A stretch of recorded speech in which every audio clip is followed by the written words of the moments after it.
Very good morning, dear friends. Welcomes to all of you to the YouTube channel Economic Equalizer. As we have solved up to question number 35 in the first part of EMRS PGT question paper explanation and solution. In this video, we will start from the question number 36. Let us start.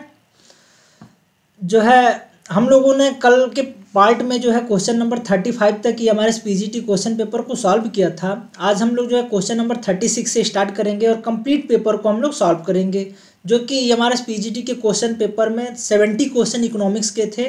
तो हम लोगों ने first part में 35 question तक solve कर लिया था। तो अब हम लोग जो है 36 क्वेश्चन से स्टार्ट करते हैं। आप लोग के सामने स्क्रीन पे क्वेश्चन नंबर, आज का फर्स्ट क्वेश्चन नंबर दिख रहा होगा।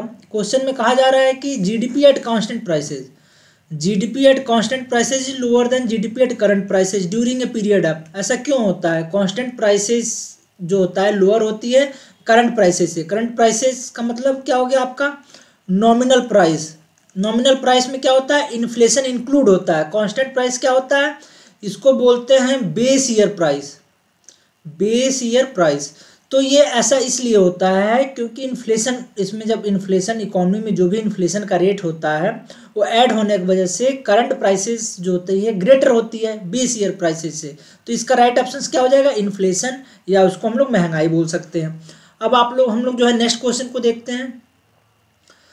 इस क्वेश्चन में कहा जा रहा है arrange the following states in the descending order as per the official estimate of poverty of head count ratio of 2011-12। Head count ratio के अकॉर्डिंग जो है इन स्टेट्स को डिसेंडिंग ऑर्डर में लगाना है कि सबसे ज़्यादा पॉवर्टी कहाँ पे थी, उसके बाद कहाँ पे थी। तो आप लोग इस क्वेश्चन को देखोगे, इस क्वेश्चन का जो है राइट ऑप्शन क्या होना चाहिए? अगर देखा जाए 2011-12 की बात किया जाए, उसके अकॉर्डिंग जो सबसे ज़्यादा जो है पॉवर्टी जो थी आपका छत्तीसगढ़ में थी। तो छत्तीसगढ़ को फर्स्ट नंबर पर रखा जा सकता है। दूसरे नंबर पर आपका जो है झारखंड था। तीसरे नंबर पर आपका छत्तीसगढ़ को रखोगे आप लोग, छत्तीसगढ़ एंड फिर झारखंड। तो इसका राइट ऑप्शन क्या हो जाएगा? सेकंड हो जाएगा। इस क्वेश्चन का आप लोग के सामने एक्सप्लेनेशन विद प्रूफ ये रहा। ये आप लोग देखोगे बिहार में कितनी थी हेड काउंट रेशियो के अकॉर्डिंग। ये देखो आप लोग, मैंने सोर्स लिया है review of expert, group of review of methodology, estimation of poverty 2009, government of India. आप लोग जो है तेंदुलकर की और रंगराजन की, दोनों की आप लोग पॉवर्टी एस्टिमेशन की डेटा लोगे 2011-12 की। जहां अगर ये बताया जा रहा है कि सबसे ज़्यादा बिहार में है तो गलत है, सबसे ज़्यादा आपका छत्तीसगढ़ में है। 2011-12 की डेटा के अकॉर्डिंग सबसे ज़्यादा हेड काउंट रेशियो में छत्तीसगढ़ में परसेंटेज पूछा जा रहा है। हेड काउंट रेशियो ओवरऑल नहीं, यहाँ परसेंटेज में पूछा जा रहा है। तो परसेंटेज में सबसे ज़्यादा नियर अबाउट 40% है छत्तीसगढ़। ठीक है, सबसे ज़्यादा। सबसे कम आपका कहाँ पे है? सबसे कम आपका उड़ीसा से है। तो ये कह रहा है किस ऑर्डर में लगाना है? डिसेंडिंग ऑर्डर में लगाना है। तो सबसे पहले आपका छत्तीसगढ़ हो जाएगा। छत्तीसगढ़ के बाद आपका जो है दूसरे नंबर पे झारखंड हो जाएगा, तीसरे नंबर पे बिहार हो जाएगा, चौथे नंबर पे उड़ीसा हो जाएगा। तो ये देखोगे आप लोग, सबसे पहले छत्तीसगढ़ जो है, ये देखो सेकंड ऑप्शन आपका क्या हो जाएगा? सही हो जाएगा। इसको आप लोग चेक कर सकते हो। ये हम लोग आप लोग के सामने मैंने डेटा ले आया हूँ। ये expert group of review of methodology of estimation of poverty through 2009, जो कि 2011 में प्रेजेंट किया गया था। अब ये क्वेश्चन देखो आप लोग, नेक्स्ट क्वेश्चन में कहा जा रहा है कि correct formula for calculate Karl Pearson coefficient of correlation. Karl Pearson coefficient of correlation in case of ungrouped data. Ungrouped data के केस में कार्ल पियर्सन का कोफिशिएंट ऑफ कोरिलेशन क्या होता है? ये आप लोग देखोगे यहाँ पे सिग्मा एक्स वाई होता है, sigma x y upon sigma x square into y square. ये आपका प्लस है, ये कैंसिल हो जाएगा। ये माइनस है, यहाँ देखो x square minus y square है, ये भी कैंसिल हो जाएगा। ये x square plus y square, ये भी कैंसिल हो जाएगा। आपका सही ऑप्शन क्या हो जाएगा? Option number third. इस क्वेश्चन का सही ऑप्शन क्या हो जाएगा? थर्ड हो जाएगा। अब आप लोग के सामने क्वेश्चन दिख रहा होगा आज का फोर्थ क्वेश्चन, और ये हमारा पीजीटी का 39th क्वेश्चन, जो कि कह रहा है if the values of mean and median are 15 and 25 respectively, what will be the value of mode. हम लोग फार्मूला जानते हैं क्या होता है? मोड इक्वल टू क्या होती है? 3 मीडियन माइनस 2 मीन। अब हम लोग के सामने वैल्यू दिया गया है। मीडियन की वैल्यू कितनी है? मीडियन की वैल्यू आपका 25 है, तो 3 इंटू 25 माइनस 2। मीन की वैल्यू आप लोग का 15 है, 2 इंटू 15। इसको आप लोग सॉल्व करोगे तो 75 हो जाएगा, 15 इंटू 2 30 आ जाएगा। ये आपका कितना हो जाएगा? 45। तो मोड की वैल्यू जो है मोड की वैल्यू कितनी आ गई 45। इस क्वेश्चन का राइट ऑप्शन क्या हो जाएगा, ऑप्शन नंबर 4। अब ये नेक्स्ट क्वेश्चन कह रहा है an index number is considered good when it satisfy. एक इंडेक्स नंबर को, एक सूचकांक संख्या को तब अच्छा माना जाता है जब वो किसको सेटिस्फाई करता है, फैक्टर रिवर्सल टेस्ट को या यूनिट टेस्ट को, या both time reversal and factor reversal test को, या टाइम रिवर्सल टेस्ट को। इस क्वेश्चन का राइट ऑप्शन आपका क्या हो जाएगा, third, both time reversal and factor reversal. ये आप लोग टाइम रिवर्सल क्या होता है और फैक्टर रिवर्सल क्या होता है, इस पर भी मैं एक सेपरेट वीडियो बनाऊंगा। अभी इस क्वेश्चन का राइट ऑप्शन क्या होना चाहिए, थर्ड। ठीक है, अब हम लोग जो है नेक्स्ट क्वेश्चन को सॉल्व करते हैं। Fisher's ideal index is, Fisher ideal index किसको बोला जाता है, arithmetic mean of Laspeyres index number गलत, हार्मोनिक मीन गलत, median of Laspeyres and Paasche index ये भी गलत है। ये होता है इसका ज्योमेट्रिक मीन होता है, geometric mean of Laspeyres and Paasche index. इस क्वेश्चन का राइट ऑप्शन आप लोगों का क्या हो जाएगा, 4 हो जाएगा। अब हम लोग जो है नेक्स्ट क्वेश्चन को देखते हैं। इसमें कह रहा है the industrial relation code 2020 subsumes which of the following labour laws. औद्योगिक संहिता संबंध संहिता 2020 में निम्नलिखित में से किस श्रम कानून को सम्मिलित करता है। इसमें आप लोग देखोगे इंडस्ट्रियल डिस्प्यूट एक्ट, इसमें 1947 आता है, मिनिमम वेज एक्ट ये नहीं होता है, ट्रेड यूनियन एक्ट ये है, इक्वल रिम्यूनरेशन एक्ट ये भी नहीं है। तो आपका इस क्वेश्चन का राइट ऑप्शन क्या हो जाएगा, ए एंड सी। ए एंड सी कौन से ऑप्शंस में दिया हुआ है, थर्ड वाला, थर्ड ये आप लोग के है। और आप लोग के सामने ये देखो एक्सप्लेनेशन है, in the backdrop of the labour market flexibility argument it is the interesting to look at the industrial relation code 2020। It subsumes 3 fundamental labour laws, trade union act in 1926 देखोगे आप लोग, ये देखो ट्रेड यूनियन जो है option number C वाला है, industrial employment standing order act 1946 ये हम लोग के ऑप्शंस में नहीं दिया गया है, and industrial dispute act IDA 1947 ये देखो ये दिया हुआ है। आप लोग का हम लोग के जो ऑप्शंस हैं उसमें ए एंड सी गिवन है, तो थर्ड ऑप्शन आपका क्या हो जाएगा, सही आंसर हो जाएगा। ये मैं पीपीटी को टेलीग्राम ग्रुप पे शेयर कर दूंगा, कंप्लीट 70 क्वेश्चंस के पीपीटी को। अब हम लोग देखोगे आप लोग यहाँ पे कह रहा है if the distribution is negatively skewed. अगर डिस्ट्रीब्यूशन क्या है, इफ द डिस्ट्रीब्यूशन इज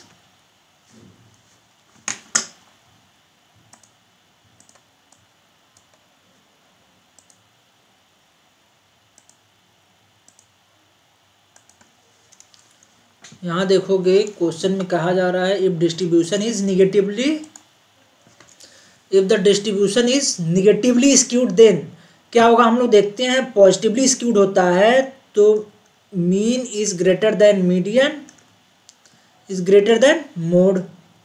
ये होता है हम लोग का किसके लिए, पॉजिटिवली स्क्यूड के लिए, पॉजिटिवली स्क्यूड के लिए। निगेटिवली जब होगा, निगेटिवली स्क्यूड होगा, निगेटिवली स्क्यूड होगा तो इस केस में क्या हो जाएगा, इस केस में हम लोग का क्या हो जाएगा, mode is greater then median and median is greater then mean.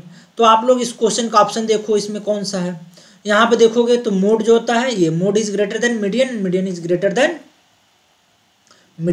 Then mean. तो इस क्वेश्चन का राइट ऑप्शन क्या हो जाएगा, ऑप्शन नंबर थर्ड हो जाएगा। फिर नेक्स्ट क्वेश्चन में कहा जा रहा है इफ द बोथ रिग्रेशन,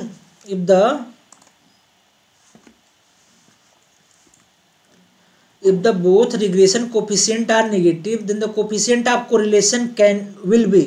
दोनों रिग्रेशन कोफिशिएंट क्या है, निगेटिवली हैं। यहाँ पे आप लोग देखोगे आर ये होता है BXY एंड BYX, तो दोनों कह रहा है कि coefficient of correlation will be, दोनों नेगेटिव हैं तो नेगेटिव नेगेटिव इंटू नेगेटिव क्या हो जाएगा, पॉजिटिव हो जाएगा। इस क्वेश्चन का राइट ऑप्शन क्या हो जाएगा, ऑप्शन नंबर 4। ठीक है, अब हम लोग नेक्स्ट क्वेश्चन को देखते हैं। नेक्स्ट क्वेश्चन में कह रहा है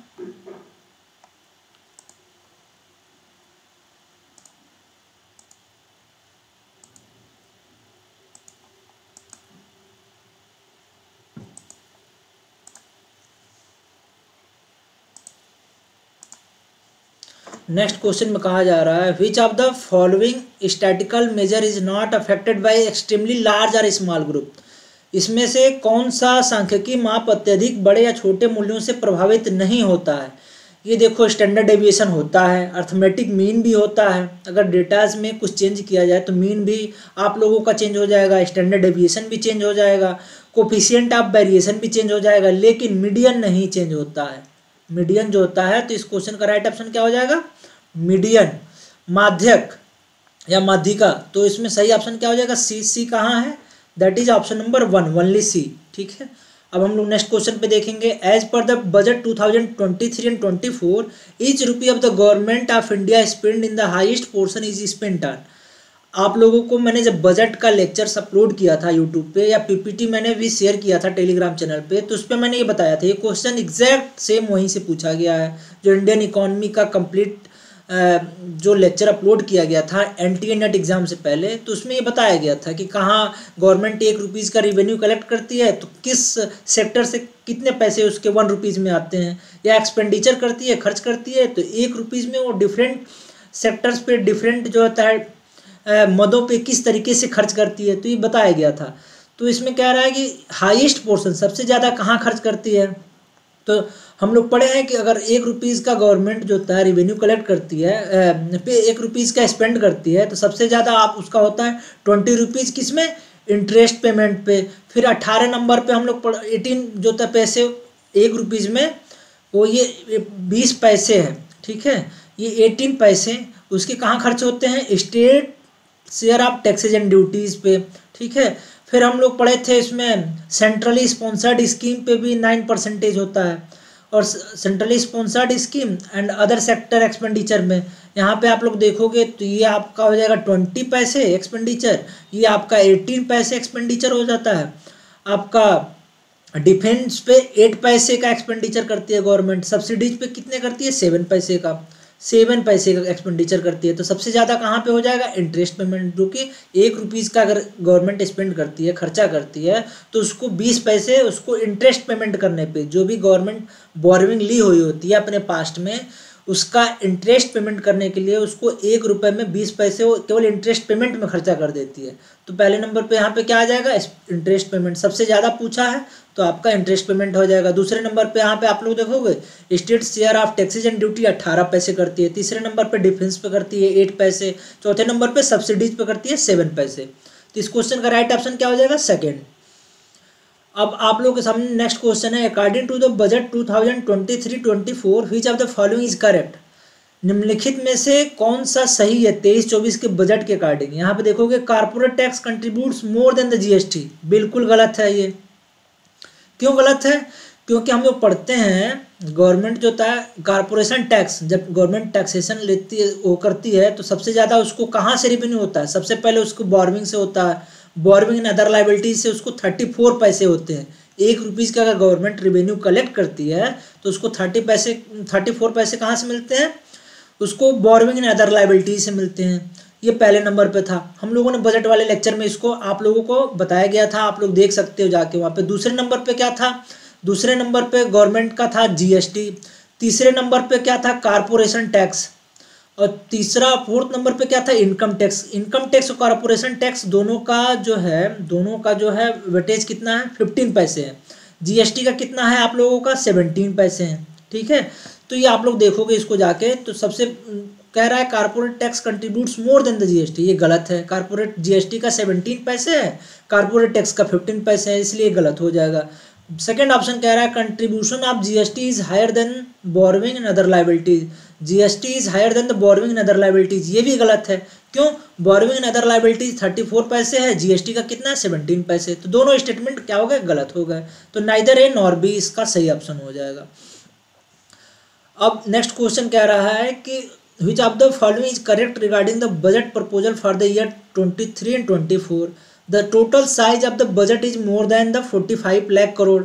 ये आप लोगों को मैंने बजट में बताया था 45 लाख जो है, आप लोग पढ़ोगे 03097, ये 45,03,097 करोड़ का टोटल बजट का एलोकेशन था। 2023-24 में गवर्नमेंट ने जो है टोटल बजट जो एलोकेट किया था, बजट को फंड जो एलोकेट किया था 45,03,097 करोड़ रुपीज़ का, लाख करोड़, 45,03,097 लाख करोड़ रुपीज़ का बजट का एलोकेशन हुआ है। And but borrowing and other liabilities of the government India has increase 2023 compare to the revise estimate of 22-23, बिल्कुल सही है। 23-24 में 22-23 के कंपेयर में बजट का एलोकेशन ज़्यादा हुआ है, जो कि आप लोगों का इतना है 3097 लाख करोड़। ठीक है, ये है। दूसरा कह रहा है कि the revenue deficit for the year 2023-24 is still more than the 8.6 lakh crore. ये भी सही है, क्यों? रिवेन्यू डेफिसिट कह रहा है। आप लोग देखोगे रिवेन्यू एक्सपेंडिचर गवर्नमेंट की कितनी है, इसमें 35 लाख के नियर अबाउट है। रिवेन्यू रिसिप्ट कितनी आ रही है गवर्नमेंट की? रिवेन्यू रिसिप्ट आप लोग देखोगे 26 लाख के नियर अबाउट आ रही है, 26 लाख के नियर अबाउट आ रही है। तो ये 8.6 लाख से ज़्यादा है क्या रिवेन्यू डेफिसिट? इसका डेटा आप, तो इसमें दोनों स्टेटमेंट ही सही हो जाएंगे, बोथ स्टेटमेंट। एंड ये आप लोग देख सकते हो, आप लोग के सामने ये देखो रिवेन्यू एक्सपेंडिचर कितना है, 35,02,136 करोड़। रिवेन्यू रिसिप्ट आप लोग देखोगे ये कितना है, 26,32,281। इसको आप लोग जब सॉल्व करोगे 35,02,136 से माइनस करोगे 26,32,281, तो ये आपका आ जाएगा 6 - 1 5, ये आ जाएगा 13 - 8 5, ये आ जाएगा 10 - 2 8। ठीक है, और ये आपका हो जाएगा 11 - 2 9। यहाँ पे क्या आ जाएगा, 0 है। ये 9 - 3 9 आ जाएगा, 9 - 3 6, ये आ जाएगा 14 - 6 8। ठीक है, ये आप लोगों का आ जाएगा 8,69,855, 8,69,000। ये क्या आ गया, रिवेन्यू डेफिसिट आ गया। अब यहाँ पे देखो 8 लिखा है, 8.6 लाख करोड़ से अधिक है, तो यहाँ पे देखो बिल्कुल अधिक है, 8,69,855। तो ये दोनों स्टेटमेंट हम लोगों के क्या हो जाएंगे, दोनों स्टेटमेंट सही हो जाएंगे। Statement 1 and statement 2 both are correct.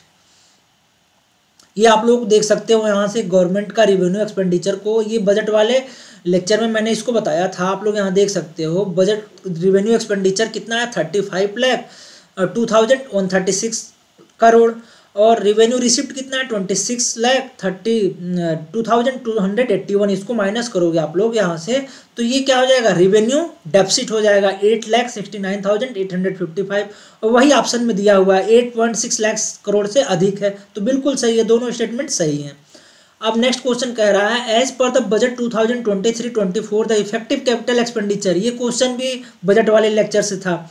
ये 23.7 गलत है, ये गलत है, ये भी गलत है, ये 13.7 लाख करोड़ है। ठीक है, इफेक्टिव कैपिटल एक्सपेंडिचर की बात की गई थी, ये 33.7% की 33.4% की इंक्रीमेंट हुई है कैपिटल एक्सपेंडिचर में। अगर परसेंटेज टर्मिनोलॉजी में पूछे इस क्वेश्चन में कि कैपिटल एक्सपेंडिचर 22-23 के कंपेयर में 23-24 में कितने परसेंट की इंक्रीमेंट हुई है, तो इसको आप लोग 33.4% की इंक्रीमेंट हुई है कैपिटल एक्सपेंडिचर में, ये नोट कर सकते हो आप लोग। ठीक है, लेकिन अगर पूछा जाए कि कितने लाख करोड़ का एलोकेट हुआ है रियल इफेक्टिव कैपिटल एक्सपेंडिचर, तो 13.7 लाख करोड़। ये बजट वाले लेक्चर में आप लोगों को मैंने बताया हुआ था। इस क्वेश्चन का राइट ऑप्शन क्या हो जाएगा, 3 हो जाएगा। ये क्वेश्चन भी देखो आप लोग बजट से आए हुए 10 to 12 क्वेश्चन एग्जैक्ट बजट वाले लेक्चर से, जो मैंने आप लोगों को NTA नेट से पहले बताए थे, वीडियो जो अपलोड किया गया था या PPT ग्रुप पे, टेलीग्राम ग्रुप पे भेजा गया था, वहाँ से एग्जैक्ट 10 to 12 क्वेश्चंस ये हमारे PGT क्वेश्चन पेपर में आए हुए हैं। इस क्वेश्चन को भी आप लोग देख सकते हो। बजट 2023-24 के लिए फिजिकल डेफिसिट टारगेट क्या रहा है गवर्नमेंट ऑफ इंडिया के लिए, भारत सरकार के लिए 23-24 की बजट जो एलोकेट हुई है, जो आप लोग का 1 Feb 2023 को बजट आया था, जो कि फिनेंशियल ईयर 23-24 के लिए था। इसमें जो है आप लोग का फिजिकल डेफिसिट का टारगेट क्या रखा गया, 5.9%। आप लोग देख लो, इस यहाँ पे फिजिकल डेफिसिट का टारगेट रखा गया 5.9% ऑफ GDP। रेवेन्यू डेफिसिट का टारगेट कितना था, 2.9% ऑफ GDP। आप लोग का जो है प्राइमरी डेफिसिट का टारगेट कितना था, 2.3% of GDP। Effective revenue deficit ERD का टारगेट कितना था, 1.3। यहाँ पे आप लोग देखोगे 1.3 का टारगेट था ये, कि हाँ किसके लिए, इफेक्टिव रेवेन्यू डेफिसिट के लिए। ये बजट 2023-24 के लिए ये सारे डेटाज हैं, जो टारगेट गवर्नमेंट जो है टारगेट सेट किया है कि हमको फिजिकल डेफिसिट कितना करना है GDP का, 5.9%, रेवेन्यू डेफिसिट को 2.9% लाना है, प्राइमरी डेफिसिट को 2.3 लाना है, इफेक्टिव रेवेन्यू को 1.3% ऑफ जीडीपी लाना है। तो ये आप लोग देख भी सकते हो बजट वाले लेक्चर से, और यहाँ से भी आप लोग नोट कर सकते हो। अब हम लोग नेक्स्ट क्वेश्चन को देखेंगे। इसमें कहा जा रहा है which of the following is are not correct in the case of two sector economy. The aggregate consumption by the household of the economy is less than the aggregate expenditure on the goods and services produced by the firms in the economy. कह रहा है क्या less than, ये गलत हो गया। Less than कैसे होगा, इक्वल जितना एक्सपेंडिचर होता है जितना कंजप्शन होता है उतना डिमांड हो जाता है, तो एब्जॉर्ब हो जाता है, टोटली एब्जॉर्ब हो जाता है, तो लेस देन नहीं होगा। The factor income is always equal to the aggregate consumption expenditure. Factor income is always equal to the aggregate consumption expenditure, तो ये सही है। इस क्वेश्चन का आप लोग जो है राइट ऑप्शन देखोगे क्या हो जाएगा, ओनली ए। जो आप लोगों को अभी मैंने बताया कि ये क्या होगा, लेस देन नहीं होता तो सही होता, लेकिन लेस देन है इसलिए गलत हो गया। केवल राइट ऑप्शन क्या हो जाएगा, option B, that is option number 4। Next question कह रहा है in according to the situation assessment survey SAS report 2020-21 what is the share of net receipt from the production in the average monthly income of the agricultural house hold.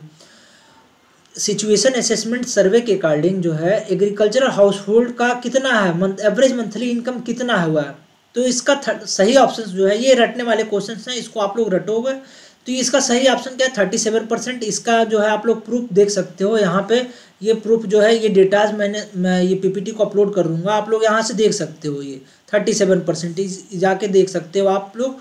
ये agricultural income जो है SAS का report है, agricultural income of farmers का report है, data है, तो उसमें 37% है। ठीक है, अब हम लोग नेक्स्ट क्वेश्चन पे देखते हैं। नेक्स्ट क्वेश्चन आप लोग सामने स्क्रीन पे दिख रहा होगा।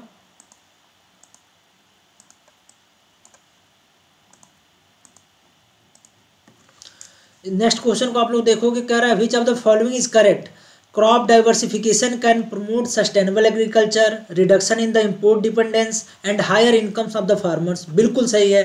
क्रॉप डाइवर्सिफिकेशन कह रहा है फसलों को बदल बदल के फसल को उगाना, जैसे कभी हम धान बोए, कभी मक्का बो दिए, कभी गन्ना बो दिए, तो ये क्या रहा है क्रॉप डाइवर्सिफिकेशन। कभी उसमें मटर बो दिए, मटर को ग्रो कर रहे हैं, तो क्रॉप को डाइवर्सिफाई किया जा रहा है। कभी डिफरेंट टाइप के क्रॉप्स को हम लोग क्या कर रहे हैं, शो कर रहे हैं, बो की उसकी बुआई हो रही है। तो crop diversification can promote sustainable agriculture. Sustainable सतत जो है कृषि को क्या करता है, विकसित करता है।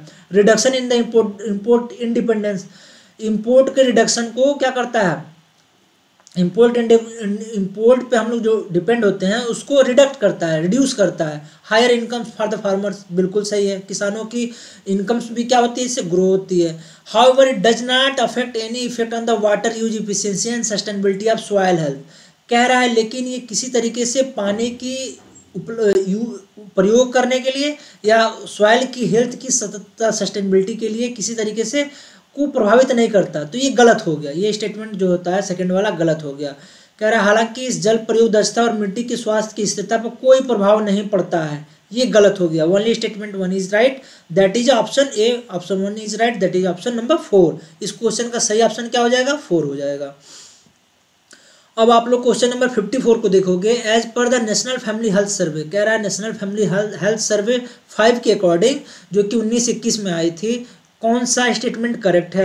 NFHS 5 shows that in India all child nutrition indicators have the improved at all India level। बिल्कुल सही है। जो है इंडिया लेवल पे न्यूट्रिशन जो चाइल्ड का न्यूट्रिशन क्या हुआ है, इम्प्रूव्ड हुआ है, बिल्कुल सही है। इसमें बी क्या कह रहा है, बी आप लोग देखोगे, बी वाले में देखोगे however the proportion of the pregnant women in the age group 15 to 49 who are anaemic has increased compare to NFHS 4, जो कि हालांकि 15 से 49 वर्ष की गर्भवती महिलाओं के अनुपात जो कि एनेमिक हैं NFHS 4 के कंपेयर में 15-16 में जो आया था इसमें बढ़ गया है। अभी हम लोग देख रहे हैं ना, जो है इसको बोला गया है बजट में भी लक्ष्य निर्धारित किया गया है कि हम लोग क्या करना है, एनेमिक फ्री होना है। ठीक है, एनेमिक फ्री होना है, ये भी टारगेट रखा गया है। तो ये question option A and B यहाँ पे देखोगे दोनों स्टेटमेंट क्या है, सही है, जो कि क्या है ऑप्शन नंबर सेकंड। इसका क्वेश्चन का राइट ऑप्शन क्या हो जाएगा, सेकंड हो जाएगा। क्वेश्चन नंबर, अब आप लोग जो है 55 को देखोगे, इसमें कहा जा रहा है कि निपुण भारत मिशन के रिगार्डिंग जो है कौन सा स्टेटमेंट सही है। The national mission was launched on the 5 जुलाई 2021, ये बिल्कुल सही है। निपुण मिशन को 5 जुलाई 2021 को लॉन्च किया गया था, बिल्कुल सही है। This mission target for the foundation literacy and the numeracy starting from the Bal Vatika up to the age group of 9 years, ये भी सही है। ये दोनों स्टेटमेंट क्या है इस क्वेश्चन के सही हैं, that is option number 2, both A and B are correct. आप लोग यहाँ पढ़ सकते हो national mission on the foundation literacy of numeracy on the 5 July 21 and objective इसका जो ऑब्जेक्टिव है उसको गेन करने के लिए 2026-27 तक का लक्ष्य रखा गया है। The mission is known as the national initiative for the proficiency in reading and understanding and numeracy, NIPUN इसका फुल फॉर्म है भारत। तो इसमें दोनों जो है स्टेटमेंट आप लोगों का क्या हो जाएगा, सही हो जाएगा। अब आप लोग जो है यहाँ पे इसको पढ़ सकते हो, इसमें क्या क्या है, निपुण भारत मिशन में क्या क्या है, इसमें जितने भी तथ्यों का जिक्र किया गया है, जो भी इसमें स्टेटमेंट रखे गए हैं निपुण का नेशनल एजुकेशन पॉलिसी में, फिर यहाँ पे आप देखोगे स्किल डेवलपमेंट में क्या किया गया है, प्राइमरी एजुकेशन में क्या किया गया है, तो ये कंप्लीट है। इसको आप लोग कंप्लीट जो है पीपीटी को मैं शेयर कर दूंगा, इसको आप लोग पढ़ सकते हो। इसमें क्या क्या निपुण में क्या क्या इंक्लूड किया गया है, ये सारे निपुण के अंदर आते हैं, इसको आप लोग पढ़ सकते हो, ठीक है। अब हम लोग नेक्स्ट क्वेश्चन को देखते हैं। नेक्स्ट क्वेश्चन कह रहा है which of the following is are correct, निम्नलिखित में से कौन सा सही है। Stocks are measured at a particular point of time, stocks जो होता है एक पार्टिकुलर पॉइंट ऑफ टाइम में मेजर किया जाता है। जैसे पॉपुलेशन क्या है हम लोग का, पॉपुलेशन क्या है, स्टॉक कंसेप्ट है। अगर बात किया जाए 2011 की रिगार्डिंग, तो 2011 को रात में 12:00 पे पॉपुलेशन क्या थी, भारत की जनसंख्या क्या थी। 2012 में जो है पॉपुलेशन को मेजर किया गया होगा, मान लो अगर 31 मार्च को, अगर फाइनेंशियल ईयर तक की बात की जाए, 31 मार्च को रात को 12:00 पे इंडिया की पॉपुलेशन क्या थी, at a particular point of time पे मेजर किया जाए, उसको बोलते हैं स्टॉक कंसेप्ट। तो पॉपुलेशन क्या होता है, स्टॉक कंसेप्ट होता है। Whereas flow are measured over a period of time, एक पीरियड ऑफ टाइम में जो होता है क्या करते हैं उसको जैसे मेजर किया जाता है, वो क्या होता है, फ्लो होता है। मनी सप्लाई क्या है, फ्लो वेरिएबल है। फिर ये स्टेटमेंट क्या हो गया, सही हो गया। सेकंड कह रहा है how ever A change in stock is measured over a specific period of time, जो स्टॉक में चेंज होता है over a specific period of time में उसको मेजर किया जाता है। ये भी स्टेटमेंट बिल्कुल सही है। तो इस क्वेश्चन का सही ऑप्शन क्या हो जाएगा, option number 3, both A and B are correct. अब देखा जाए नेक्स्ट क्वेश्चन, इसमें कह रहा है primary labour force survey PLFS 1920 data के अकॉर्डिंग कौन सा which of the statement is are correct, कौन से स्टेटमेंट सही हैं। कह रहा है the total new workers added in 2019-20 71% were in the agricultural sector, ये बिल्कुल सही है। Manufacturing sector added only 2.41% of new workers in the 1920, ये भी सही है।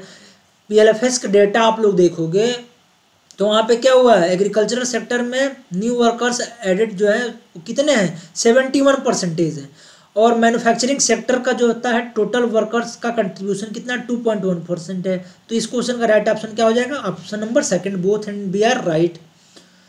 क्वेश्चन नंबर 58 आप लोग के सामने स्क्रीन पे दिख रहा होगा। कह रहा है कि which of the following are the assumption of the classical theory of output and employment, classical theory of output and employment का कौन सा इसमें एजम्पशंस है, मान्यता है, क्लासिकल थ्योरी का कौन सा एजम्पशंस है। आप लोग देखोगे वेज लेबर इज होमोजीनियस, बिल्कुल सही है। Wage and prices are fixed, गलत है, ये फ्लेक्सिबल होता है। The quantity of money is given, बिल्कुल सही है। एग्जिस्टेंट ऑफ फुल एम्प्लॉयमेंट, बिल्कुल सही है। तो ये तीनों सही है। ये वाला ऑप्शन जो होता है ऑप्शन नंबर 2 क्या है, ये फिक्स्ड नहीं होता, ये क्या होता है, फ्लेक्सिबल होता, तो ये ऑप्शन नंबर सही होता। तो इसलिए इस क्वेश्चन का राइट ऑप्शन क्या हो जाएगा, ऑप्शन नंबर 2।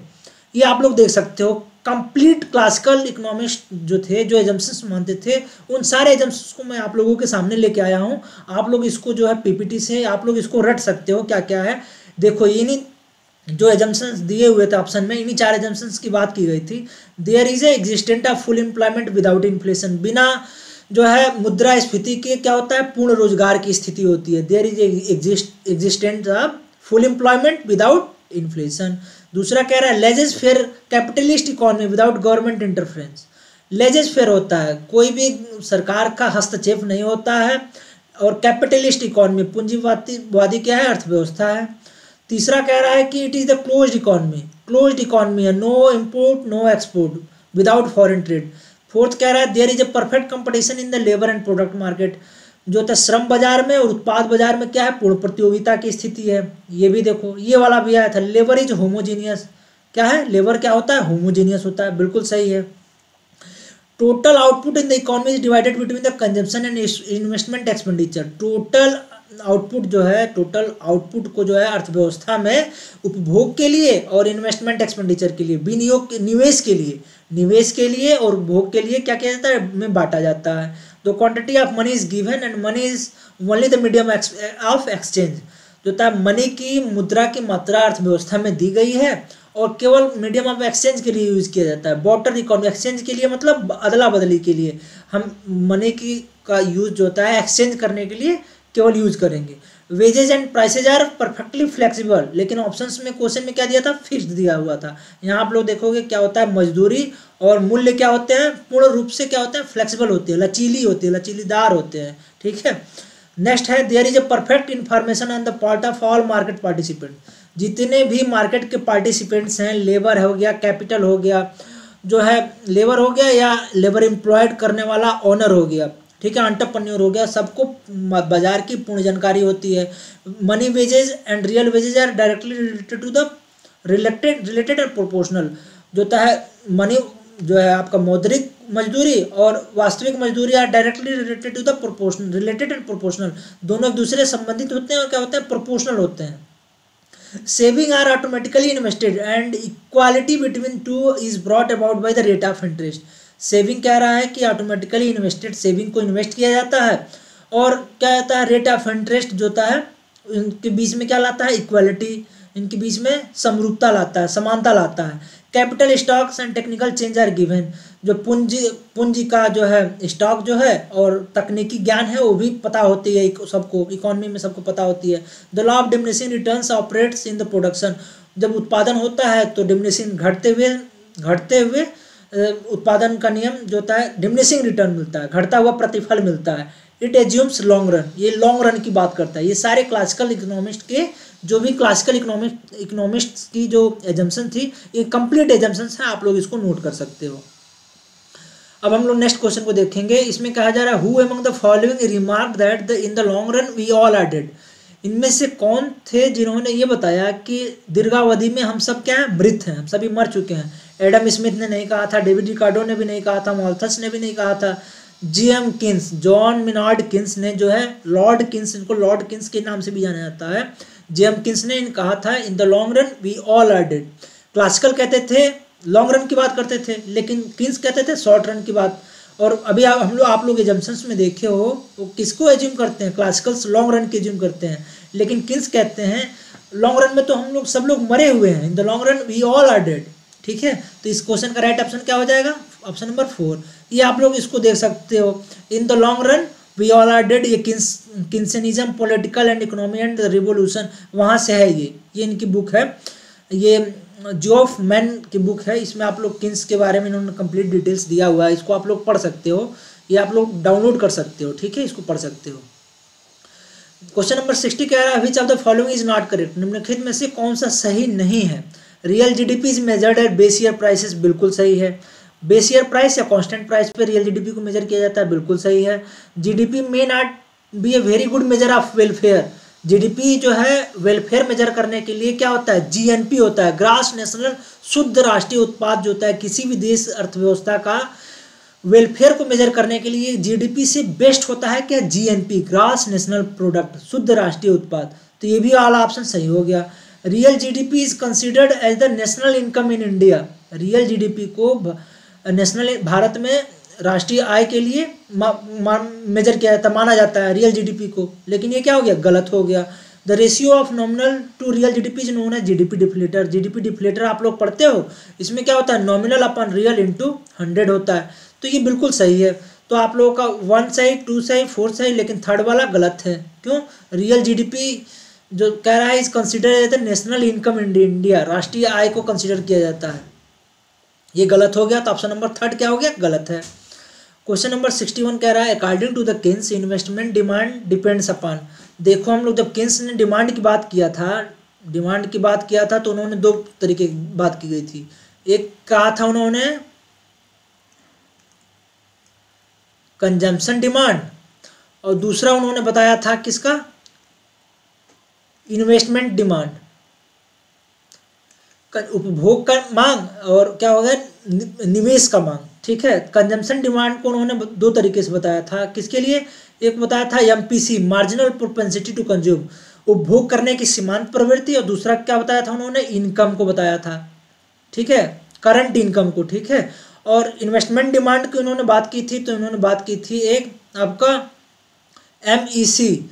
एमईसी क्या होता है, मार्जिनल एफिशिएंसी ऑफ कैपिटल, एक एडिशनल यूनिट ऑफ कैपिटल को हम एम्प्लॉयड करते हैं तो हमारी उससे मिलने वाला रिटर्न क्या है, इसको बोलते हैं MEC, marginal efficiency of capital. एक एडिशनल यूनिट कैपिटल को हम लोग एम्प्लॉयड करते हैं तो उससे हमको किस तरीके का आउटपुट मिलता है, रिटर्न किस तरीके का है। दूसरा उन्होंने बताया था आरओआई, रेट ऑफ इंटरेस्ट, ब्याज की दर। तो यही पूछा जा रहा है क्वेश्चन में, investment demand depends upon the MEC and rate of interest. तो ये क्या हो जाएगा, marginal efficiency of capital and rate of interest, that is option number B and C. B and C किस में दिया है, ऑप्शन नंबर 1 में। इसको आप लोग नोट कर सकते हो। उन्होंने डिमांड की बात किया किसने, consumption demand and investment demand. Consumption demand मतलब उपभोग की मांग, उपभोग का मांग किस पर डिपेंड करेगा, मार्जिनल प्रोपेंसिटी टू कंज्यूम, उपभोग करने की सीमांत प्रवृत्ति, और इनकम पे, उपभोक्ता की आय पे। इन्वेस्टमेंट डिमांड के दो फैक्टर्स कौन कौन से हैं, marginal efficiency of capital and second one is rate of interest. Marginal efficiency of capital मतलब पूंजी की सीमांत दक्षता, एंड ब्याज की दर, रेट ऑफ इंटरेस्ट। तो ये ऑप्शन इसका क्या हो जाएगा, B and C, that is option number 1।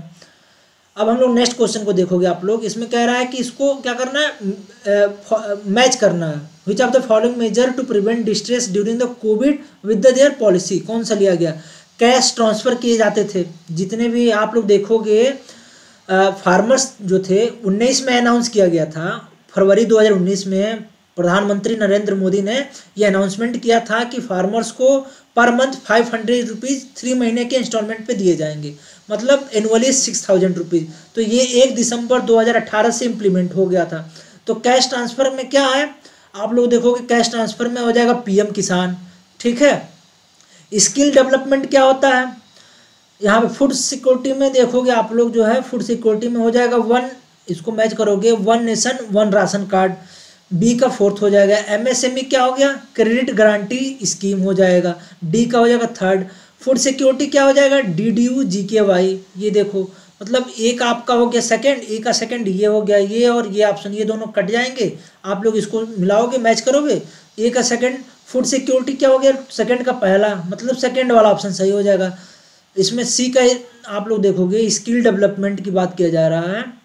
Skill development क्या है, फूड सिक्योरिटी आपका स्किल डेवलपमेंट जो है ये है डीडीयू जीकेवाई। फूड सिक्योरिटी आपका 1 राशन 1, ये देखो बी का क्या है, बी का चौथा है, बी का चौथा मतलब ये 3rd वाला ऑप्शन, 1 का सेकंड, बी का food security 1 ration 4th, skill development का पहला, और एमएसएमई का क्रेडिट गारंटी स्कीम। तो इस क्वेश्चन का राइट ऑप्शन क्या हो जाएगा, ऑप्शन नंबर, इस क्वेश्चन का राइट ऑप्शन आप लोगों का कौन सा हो जाएगा, राइट ऑप्शन नंबर 3rd।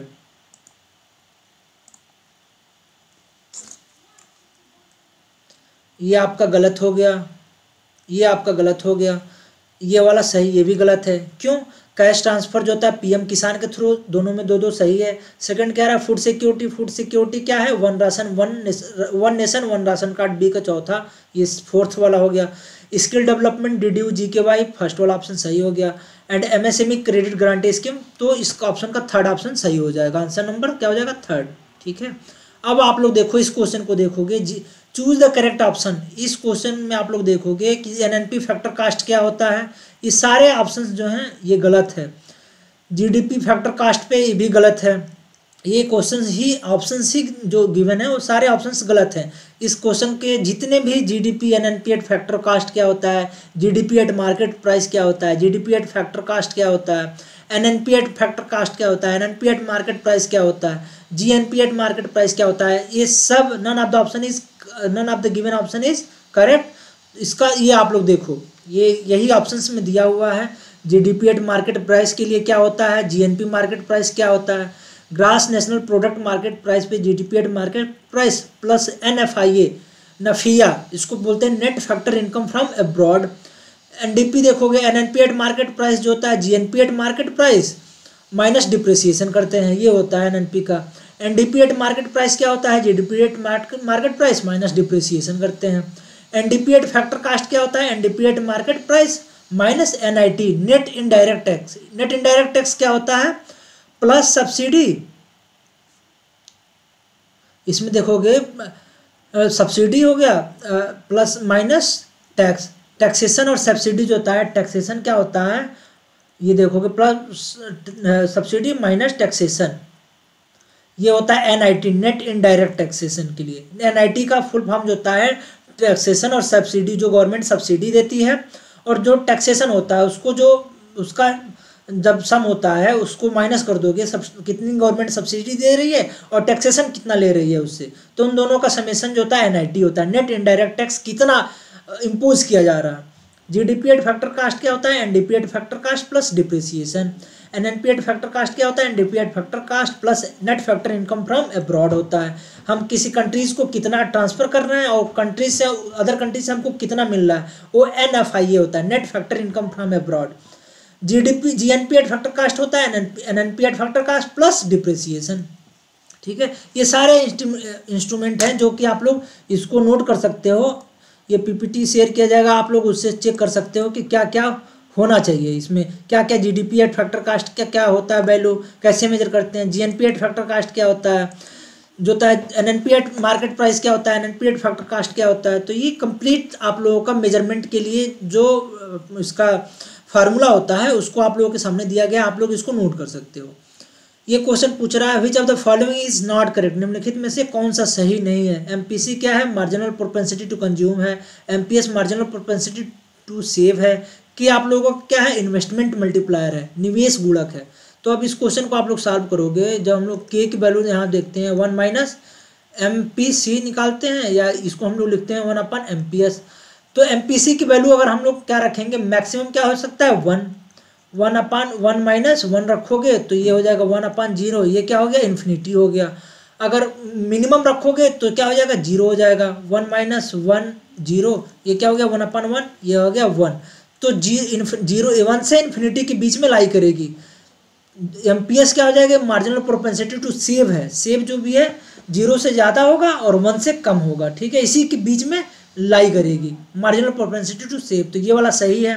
आप लोगों की के की वैल्यू यहाँ पे भी देखोगे 1 से इन्फिनिटी के बीच में है, ये भी सही है।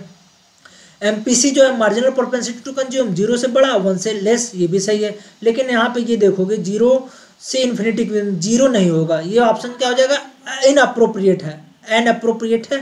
तो ये गलत नहीं है, ये सही अप्रोप्रिएट ऑप्शन नहीं है, ये इनअप्रोप्रिएट है। तो इसका क्वेश्चन का कह रहा है कौन सा सही नहीं है। तो जब सही नहीं है पूछा गया तो ऑप्शन नंबर आपका क्या हो जाएगा, ऑप्शन नंबर 3 हो जाएगा इसका। इस क्वेश्चन का राइट ऑप्शन क्या हो जाएगा, ऑप्शन नंबर 3। अब देखोगे next question, if the factor income received from abroad is higher than the factor payment made to abroad. जब हम लोग रिसीव कर रहे हैं किसी अदर कंट्री से, from abroad is higher than, in factor income received from abroad is higher than the factor income made to abroad, then for this economy. इस countries में क्या होगा, factor income received from abroad is higher than the विदेशों से प्राप्त कारक आय विदेश में किए गए कारक भुगतान से अधिक है, कारक भुगतान से अधिक है। तो इसमें अर्थव्यवस्था में क्या होगा, भुगतान से अधिक है, तो इस विदेशों से प्राप्त कारक आय जो है विदेशों में किए गए कारक भुगतान से अधिक है। तो इस केस में क्या हो जाएगा आप लोगों का, जीएनपी शुद्ध राष्ट्रीय उत्पाद जो होती जीडीपी से ज़्यादा हो जाएगी। इस केस में GNP is greater than GDP. इस क्वेश्चन का राइट ऑप्शन क्या हो जाएगा, option number 1।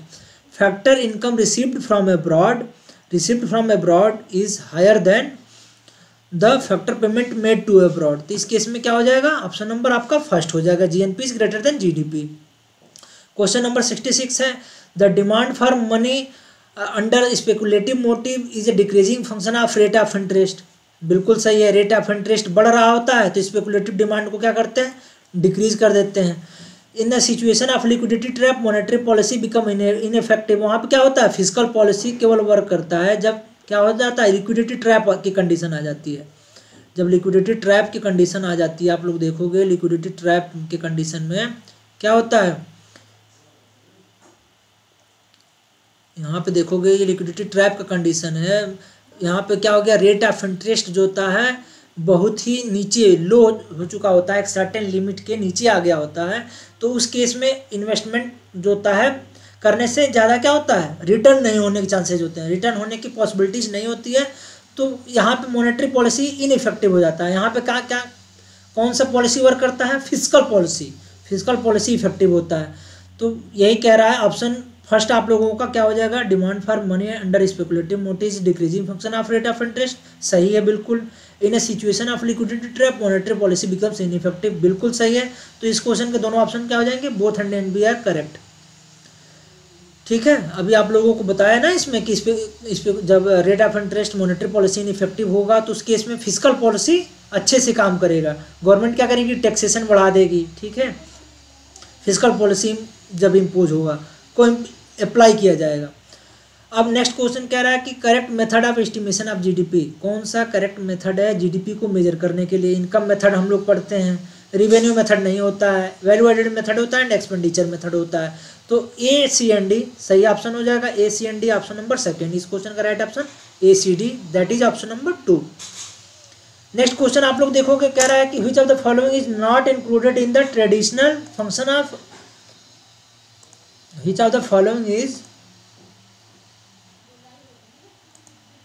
Which of the following is not included in the traditional function of RBI का ट्रेडिशनल फंक्शन कौन सा नहीं है।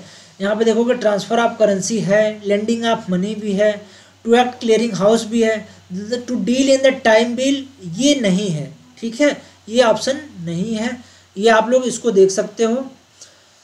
नेक्स्ट क्वेश्चन कह रहा है कि assumption of the Keynesian theory of multiplier is, Keynesian theory of multiplier कौन सा है, Keynesian theory of multiplier assumption पूछ रहा है। किन्सियन थ्योरी ऑफ मल्टीप्लायर के एजम्पशंस कौन कौन से हैं, there is no change in investment, marginal propensity to consume is constant, consumption is a function of current income, ये थर्ड सी वाला हो गया। और क्या हो गया, marginal propensity to consume is constant, B भी हो गया। There is no change in investment ये नहीं है। ठीक है, तो बी एंड सी आपका ऑप्शन क्या हो जाएगा, सही हो जाएगा, only B and C, that is option number 1, only A and C. There is a marginal propensity to consume is constant नहीं होता है। इस क्वेश्चन का राइट ऑप्शन क्या हो जाएगा आप लोगों का, आप लोगों का इसमें आप लोग देखोगे there is no change in investment, ये आप लोगों को मैं एजम्पशन अभी ले आ रहा हूँ स्क्रीन पे आप लोग, there is no change in investment ये है option A, and consumption is a function of the current income, marginal propensity to consume is constant नहीं होता है। एमपीसी हम लोग पढ़ते हैं ना, लेस देन 1 ग्रेटर देन 0, ये आप लोग पढ़ते होगे। 0 से एम्पिस्किंस का जो मल्टीप्लायर वाला है आप लोग पढ़ते हो कि जैसे ही क्या होता है, साइकोलॉजिकल लॉ ऑफ कंजम्पशन हम लोग पढ़ते हैं, जैसे इनकम बढ़ता है उस प्रोपोर्शन में कंजम्पशन नहीं बढ़ता है। एमपीसी 0 और 1 के बीच में लाई करती है, तो marginal propensity to consume is constant नहीं होगा। There is no change in investment, A and C, option number A and C is correct, that is option number 2। Question number 70 कह रहा है the combined effect of multiplier and accelerator is known as, गुणक और त्वरक के संयुक्त प्रभाव को कहा जाता है कंबाइंड इफेक्ट। हम लोग इसको, इस वीडियो को, इस क्वेश्चन को भी हम लोग देखते हैं, या तो हम लोग इसको बोलते हैं क्या, एक सुपर मल्टीप्लायर बोला जाता है और दूसरा इसको बोला जाता है लेवरेज इफेक्ट। जब मल्टीप्लायर को और एक्सेलरेटर को कंबाइंड कर दिया जाता है तो उसको लेवरेज इफेक्ट बोला जाता है, और उसको सुपर मल्टीप्लायर के भी नाम से भी जानते हैं। तो डेमोन्स्ट्रेशन इफेक्ट नहीं है, रेसिट इफेक्ट नहीं है, ट्रांजिटरी इफेक्ट भी नहीं है, राइट ऑप्शन क्या है, लेवरेज इफेक्ट। ठीक है, तो हम लोग जो है इस तरीके से ये हमारे पीजीटी के कंप्लीट 70 क्वेश्चंस को सॉल्व कर चुके हैं। आप लोग जो है इस वीडियो को देख सकते हो, मैं कंप्लीट 70 क्वेश्चंस के पीपीटी को, पीडीएफ को जो है मैं ग्रुप पे टेलीग्राम लिंक पे शेयर कर दूंगा। और आप लोग अब तक यूट्यूब चैनल को सब्सक्राइब नहीं किए हो तो आप लोग सब्सक्राइब कर सकते हो। तो फिर हम लोग जो है नेक्स्ट वीडियो में मिलते हैं, कुछ और इकोनॉमिक्स को सीखेंगे, जानेंगे, और आप लोग जो है हमारे साथ बने रहिए। और टेलीग्राम चैनल जो कि आप लोग के यूट्यूब चैनल के डिस्क्रिप्शन में मिल जाएगा, उसको जरूर ज्वाइन कीजिए। और यूट्यूब चैनल को अब तक सब्सक्राइब नहीं किया है तो सब्सक्राइब आप लोग कर सकते हो। Thank you very much dear friend.